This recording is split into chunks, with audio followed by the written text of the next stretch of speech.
Po no, pinakain ko na nga po siya. Sobra po niyang payat at saka may sipon siya.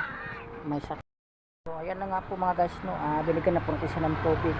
Sige na, kain na doon, mamaya na. Punta ka na doon.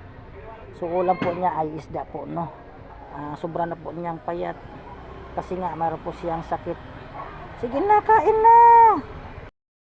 So agad po natin siyang pinakain po no. Ang ulam po niya ay isang isda. So papainom ko po nga siya po ng gamot po sa sipon po no. Dahil mayroon po tayong dalang gamot sa sipon at sa mga sugat at saka vitamins. Ayan po.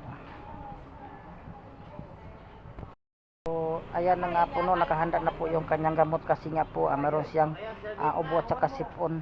Papainom po natin siya ng gamot.